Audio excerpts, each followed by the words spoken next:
முதல் முறையா முதலமைச்சர் உங்கள் மீது வந்து ஒரு சில கருத்துக்களை சொன்னார். அதை நீங்க எப்படி எடுத்துக்க நிலையில இருக்கீங்க?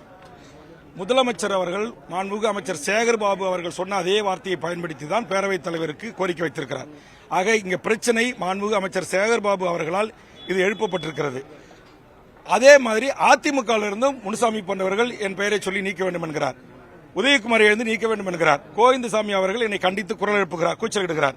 ஆக திமுக அதிமுக தமிழ்நாடு தமிழர் வேலைவாய்ப்பு, தமிழ்நாட்டின் வேலைவாய்ப்பு உரிமை, 10.5% வன்னியர்களுக்கான இடஒதுக்கீடு, சாதிவாரி கணக்கெடுப்பு போன்ற விடயங்களில் ஏன் என்னுடைய கருத்து முழுவதுமாக ஏற்றுக்கொள்ளப்பட மறுக்கிறது என்கிற கேள்வியை நான் இன்றைக்கு சட்டமன்றத்தில் எழுப்பினேன். இதற்கு ஆத்திரப்பட்டு அமைச்சர்கள் என்னை பேச விடாமல் தடுக்கிறார்கள். அதுபோன்று அதிமுக ஆண்ட அமைச்சர்களும் ஆண்ட கட்சியினுடைய எம்எல்ஏக்களும் இன்றைக்கு என்னை தடுக்கிறார்கள். ஆக இதைத்தான் நான் பத்திரிகை நண்பர்கிட்ட வந்து நான் வெளியில பகிர்ந்துக்கிறேன். நீங்க திமுக தோழமை கட்சியா இருக்கீங்க, அதனால வரக்கூடிய தேர்தலாம் வைத்து இதெல்லாம் பேசப்படுது, புனையப்படுது. இல்ல, அதை பத்திலாம் எனக்கு கவலை கிடையாதுங்க. நான் தான் சொல்றேன், எந்த தியாகத்துக்கும் நான் தயாரா இருக்கிறேன். புரியுதுங்களா? நான் வந்து இந்த சும்மா இந்த பூச்சாண்டிக்கெல்லாம் நான் பயப்படுற ஆள் கிடையாது. என்னை பொறுத்தவரை என்ன மிஞ்சி போனா என்ன போவோம்? இப்ப பிரிவிலேஜ் எடுத்தா என் பதவி தானே போவோம். நான் தயாரா இருக்கேன். பதவி என்னை பொறுத்தவரை என் மண்ணுக்காக, என் மொழிக்காக, என் இனத்திற்காக, என் உயிரை விட மேலான தாய்மொழி. உலகத்தில் ஒரு இனம் தன் தாய்மொழிக்காக தன் தேக்குமர உடல்களை தீக்கரையாக்கி தியாகம் செய்த இனம் தமிழ் இனம்.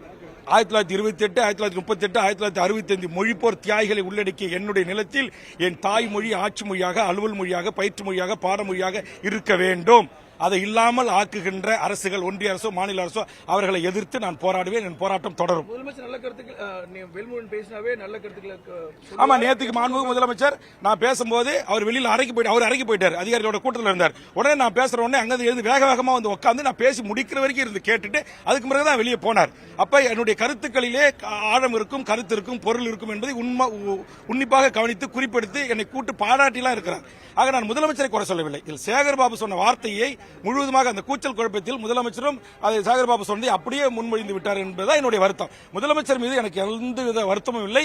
நான் பேரவைத் தலைவர் முன்பாக சென்று நின்று எனக்கான உரிமையை கேட்டது தவறு என்பது போல பேரவைத் தலைவர் கண்டிப்புடன் உத்தரவு பிறப்பித்து எனக்கு கடுமையான மாறுபட்ட கருத்து இருக்கிறது.